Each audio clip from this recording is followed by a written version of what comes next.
মার্কিন president Donald ট্রাম্পের ৪৮ ঘন্টার আলটিমেটামকে সরাসরি প্রত্যাখ্যান করেছে ইরান, বরং হামলা বন্ধ না করলে মধ্যপ্রাচ্যকে যুক্তরাষ্ট্র ও ইসরায়েলের জন্য নরক বানিয়ে ফেলার কঠোর হুঁশিয়ারি দিয়েছে তেহরান। আসসালামু আলাইকুম ভিউয়ার্স, দেশ ও দেশের বাহির থেকে যারা আমার ভিডিওটি প্লে করেছেন জানাচ্ছি আন্তরিক শুভেচ্ছা ও অভিনন্দন। আশা করি সবাই ভালো আছেন, সুস্থ আছেন, আলহামদুলিল্লাহ। তো ভিউয়ার্স, বিগত ৩ মাস যাবৎ ইরান, আমেরিকা ও ইসরায়েল ত্রিমুখী যুদ্ধের প্রভাবে এখন মহাবিশ্ব যেন এক মহাসংকটে। ঠিক এমন মুহূর্তেই এক দেশ অন্য দেশের সাথে যুক্ত হয়ে এবার সরাসরি মধ্যপ্রাচ্যে তথা মিডল ইস্ট যেন ব্যাপক উত্তপ্ততা ছড়িয়ে পড়েছে। এখন যেন তাদের মিসাইল, ক্ষেপণাস্ত্র সহ এই রকম যুদ্ধের পরিবেশ নেই, বরং এক দেশ আরেক দেশকে নিমিষেই ধ্বংস করে দেওয়ার জন্য সরাসরি এবার ৪৮ ঘন্টার আলটিমেটাম এসেছে মার্কিন প্রেসিডেন্ট ডোনাল্ড ট্রাম্পের মুখ থেকে। আসলে ইরানে কি পারমাণবিক ধ্বংসযজ্ঞ চালাতে পারবে মার্কিন প্রেসিডেন্ট ডোনাল্ড ট্রাম্প? কি ঘটতে যাচ্ছে, কিন্তু কেনই এই মরণক্ষয়ী সিদ্ধান্ত নিলেন মার্কিন প্রেসিডেন্ট? ইরান আসলে যুদ্ধবিরতি চুক্তিতে তারা প্রত্যাখ্যান করার রাগটাই কি তিনি সামলাতে পারলেন না? আসুন, কি ঘটতে যাচ্ছে মধ্যপ্রাচ্য জুড়ে আগামী কয়েক সপ্তাহের মধ্যে বিস্তারিত আপডেট থাকছে সরাসরি রিপোর্টে। সো ভিডিওতে যাওয়ার আগে ছোট রিকোয়েস্ট করবো, যারা চ্যানেলটি সাবস্ক্রাইব করেননি সকল আপডেট সবার আগে জানতে অবশ্যই চ্যানেলটি সাবস্ক্রাইব করে পাশে রাখবেন। দর্শক আসুন স্ক্রিনে। মার্কিন প্রেসিডেন্ট ডোনাল্ড ট্রাম্পের ৪৮ ঘন্টার আলটিমেটামকে সরাসরি প্রত্যাখ্যান করেছে ইরান, বরং হামলা বন্ধ না করলে মধ্যপ্রাচ্যকে যুক্তরাষ্ট্র ও ইসরায়েলের জন্য নরক বানিয়ে ফেলার কঠোর হুঁশিয়ারি দিয়েছে তেহরান। এই উত্তেজনার মাঝে ইরানের ভূপাতিত মার্কিন যুদ্ধবিমানের নিখোঁজ ক্রু সদস্যকে উদ্ধারের দাবি করেছে ওয়াশিংটন। আরও জানাচ্ছেন Raihan Munshi. Not winning a war where they have no navy and they have no air force and they have no nothing. যুদ্ধ শুরুর পর থেকেই মার্কিন প্রেসিডেন্ট ডোনাল্ড ট্রাম্পের পরস্পর বিরোধী ও খাপছাড়া মন্তব্য বিশ্বজুড়ে জন্ম দিয়েছে নানা প্রশ্নের। যুদ্ধের শুরুর দিকে ইরানের সামরিক সক্ষমতা, ক্ষেপণাস্ত্র তৈরির কারখানা এবং নৌ ও বিমান বহর পুরোপুরি ধ্বংস করে দেওয়ার দাবি করেন তিনি। এমনকি যুদ্ধের লক্ষ্য পূরণ হয়েছে দাবি করে নিজেকে জয়ী ঘোষণারও চেষ্টা করেন ট্রাম্প। তবে বাস্তবতা বলছে ভিন্ন কথা। কখনো চুক্তি করার আহ্বান, কখনো আবার কঠিন হামলার হুমকি। এমন পরিস্থিতিতে ইরানকে দেওয়া ট্রাম্পের ৪৮ ঘন্টার আলটিমেটামকে সরাসরি নাকচ করে দিয়েছে তেহরান। ট্রাম্পের এই পদক্ষেপকে অসহায়, ভারসাম্যহীন ও মূর্খতা সূচক বলে আখ্যা দিয়েছে ইরানের কেন্দ্রীয় সামরিক কমান্ড খাতাম আল আম্বিয়ার শীর্ষ কমান্ডার আলী আবদুল্লাহি আলী আবাদি। জেনারেল আলী আবাদি স্পষ্ট করে জানিয়ে দিয়েছেন, কোনো হুমকিতে ইরান নতি স্বীকার করবে না, বরং হামলা হলে পুরো মধ্যপ্রাচ্যকে যুক্তরাষ্ট্র ও ইসরায়েলের জন্য জ্বলন্ত নরক বানিয়ে ছাড়বে তারা। ডোনাল্ড ট্রাম্প একটা হুমকি দিছে যে যদি আলোচনা না করে যুদ্ধবন্ধের ব্যাপারে, ৪৮ ঘন্টার আলটিমেটাম এখন চলছে, তাহলে একেবারে ইরানকে গুড়াই দেবে। তো তার বিপরীতে একটা রিপোর্ট দেখছি যে ইসলামাবাদে আলোচনা হতে পারে শর্ত সাপেক্ষে। আব্বাস আরাকচি বলছেন, পররাষ্ট্রমন্ত্রী ইরানের। কি সেটা? শনিবার তিনি বলছেন যে যুক্তরাষ্ট্রের সাথে ভবিষ্যৎ আলোচনার জন্য ইরান ইসলামাবাদে যেতে ইচ্ছুক নয়, এরকম একটা প্রতিবেদন করা হয়েছে। তিনি জোর দিয়ে বলেন, তেহরানের অবস্থান যে কোনো আলোচনার শর্তাবলীর উপর নির্ভরশীল। সামাজিক যোগাযোগ মাধ্যমে এক্সে এক বার্তায় তিনি বলেন, মার্কিন গণমাধ্যম ইরানের অবস্থানকে ভুলভাবে উপস্থাপন করছে। আমরা পাকিস্তানের প্রচেষ্টার জন্য গভীরভাবে কৃতজ্ঞ এবং ইসলামাবাদে যেতে কখনো অস্বীকৃতি জানায়নি। তিনি বলছেন, আমাদের উপর চাপিয়ে দেয়া এই অবৈধ যুদ্ধের একটা স্থায়ী এবং চূড়ান্ত সমাপ্তির শর্তাবলী আমাদের কাছে মুখ্য। অর্থাৎ আমরা আলোচনা চাই, কিন্তু এই যে আমাদের উপরে যে যুদ্ধ চাপাই দেওয়া হলো, এইরকম যুদ্ধ যাতে আর কখনো না হয় তার একটা স্থায়ী বন্দোবস্ত আমরা চাই। সেই লক্ষ্যেই আলোচনা হবে। তো সেই লক্ষ্যের ব্যাপারটা তো পরিষ্কার করছে না।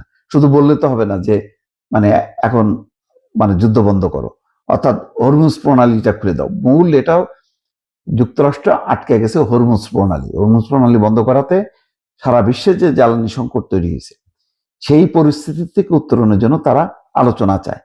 কিন্তু এই আলোচনাও চলবে, আবার বোমা হামলাও চলবে। এই পরিস্থিতিটা ইরান চায় না।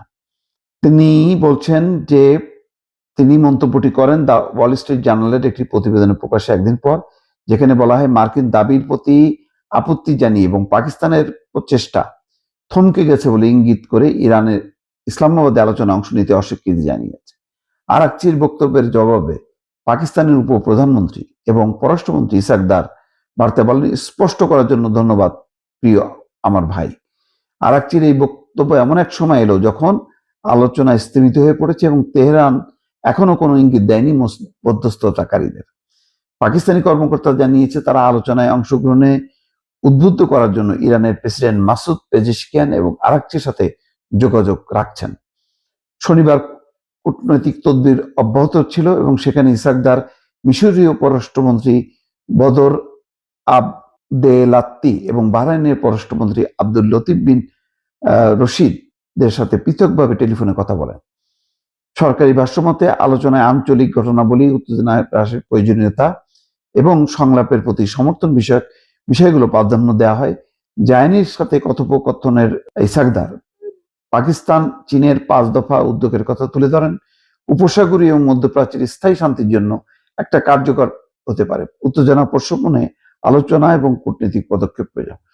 তার মানে ইরান কোনো আলোচনাই চায় না, এরকম একটা পরিস্থিতি তৈরি করে আরো মানে যুক্তরাষ্ট্রকে উৎসাহিত করা ইরানে হামলা করার জন্য, সেইটার বিরোধিতা। এবং ইরান চায় স্থায়ী বন্ধের আলোচনা, মানে সামান্য একটা যুদ্ধবিরতি চলুক ওইটা না, তার যুদ্ধবিরতি 2 দিন 1 মাস, তারপর আবার হামলা চালাবে, আর যাতে না হয় এই জন্য স্থায়ী একটা যুদ্ধবিরতি চায়। এখন দেখা যাক 48 ঘন্টা, তার তো মানে ট্রাম্পের কোনো ঠিক নেই, হয়তো ইরানের এই পররাষ্ট্রমন্ত্রীর এই বক্তব্য নিশ্চয়ই পাকিস্তান আমেরিকাকে জানাবে, তখন ট্রাম্প হয়তো তার অবস্থান পরিবর্তন করতে পারে। অনেক ঘটনা সামনে, কিন্তু সবচেয়ে বড় কথা হলো যে যুদ্ধ বন্ধ না হওয়ার কারণে দিনকে দিন যে পরিস্থিতি তৈরি হচ্ছে সেটা একটা অসহনীয় পরিস্থিতি, যেটা বাংলাদেশ সহ সারা বিশ্ব ভোগ করছে। দর্শক, স্ক্রিনে আমরা সে সম্পর্কে বিস্তারিত জানলাম। এ বিষয়ে আপনাদের মতামত কমেন্টে জানাবেন। কেউ ভিডিওটি স্ক্রিপ্ট করবেন না। আমেরিকা ও ইরান একে অপরকে আঘাত প্রতিঘাত করার জন্য মাঝখান থেকে যেন কাবাব মে হাড্ডি হচ্ছে ইসরায়েল যে কোনো প্রতিঘাত পাচ্ছে আমেরিকার অপরাধের ওপর ভিত্তি করে। ইরান কেন আমেরিকার অপরাধ ইসরায়েলের ওপরে করছে, এর ব্যাপারে ব্যাপক কিছু অনুসন্ধান এবার তথ্য মতে জানা যায়। আসুন আমরা সরাসরি বিস্তারিত জানবো আরো রিপোর্টে। যারা এই নিউজ শুনে অনেকে মন খারাপ করছেন, আমার গালাগালিও করতে পারেন, কিন্তু আমি বরাবরই বলি আমার অবস্থান হচ্ছে ন্যায়ের পক্ষে। আমার ঘরে যদি আমার প্রতিবেশী একজন থাকে, তার ঘরে থাকে একজন মানুষ প্রতিনিয়ত আমাকে মারে, তার ঘরটা ব্যবহার করে এসে উড়ায়, আমার ঘর ভাঙা দেয়, তো ভাই আমি এটা কয়দিন সহ্য করব? আর যখন দেখি আমার প্রতিবেশী আমার বিরুদ্ধে আসলে লড়াইয়ের প্রস্তুতি নেয় শত্রুদের পক্ষ থেকে, তো আমি যদি পাল্টা রিয়াকশন দেই সেটাকে আসলে অন্যায় হবে? প্রত্যেকটা বাংলাদেশি ভাইদেরকে বলবো, এই মুহূর্তে যদি পারেন দুবাই থেকে অতি দ্রুত আপনি বাংলাদেশে সাময়িক ছুটি নিয়ে চলে আসেন অথবা অন্য কোথাও চলে যান, কারণ দুবাইয়ের অবস্থা অর্থাৎ আরব আমিরাতের অবস্থা খুবই করুণ হতে যাচ্ছে। অ্যাকশন শুরু হয়ে গেছে। একদিনে সর্বোচ্চ হামলার রেকর্ড করা হয়েছে দুবাইয়ে। গতকালকে ইরান বলছিল যে মাটির সাথে মিশাই ফেলবো, কিন্তু কেন দেখেন, আগে আপনাদেরকে ওয়াল স্ট্রিট জার্নালের একটা প্রতিবেদন জানাচ্ছি। ওয়াল স্ট্রিট জার্নাল চিনেন তো, মানে আন্তর্জাতিক খুবই জনপ্রিয় যে গণমাধ্যমগুলো, সেটার মধ্যে একটা।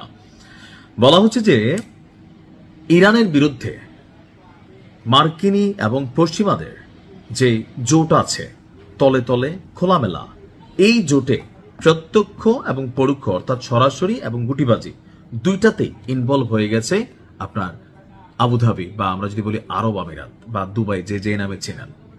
তো তারা যেহেতু এই গুটিবাজি করতেছে, আর এই তথ্য যখন গণমাধ্যমে আসছে, এর পাশাপাশি ইরান কিন্তু একটা হুঁশিয়ারি দিছিল যে ইরানের কাছে তথ্য আছে যে আরব আমিরাত তোমরা গুটিবাজি করতেছ। এরপরে ভাই আজকে একদিনে 22টা ক্ষেপণাস্ত্র শক্তিশালী, এমনকি 47টি ড্রোন হামলা চালিয়েছে 24 ঘন্টায় দুবাইয়ে।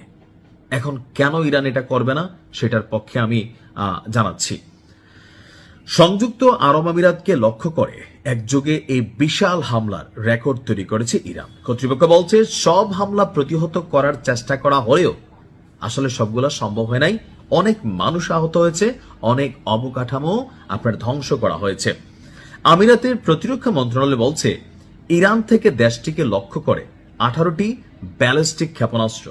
ব্যালিস্টিক কেমন ধরেন, কেমনে বোঝাই, যে থাকে না যে মুলিবাস, কনসিবাস, আইকলাবাস, আর একটা আছে বরাক বাস, যে বড় সড়ো, তবে পারমাণবিক না, ওরকম বরাকবাস টাইপের ক্ষেপণাস্ত্র মারছে 18টা, এবং কি 4টি ক্রুজ ক্ষেপণাস্ত্র আরো শক্তিশালী এবং দ্রুত গতির, যেগুলোকে আকাশ প্রতিরক্ষা সিস্টেম।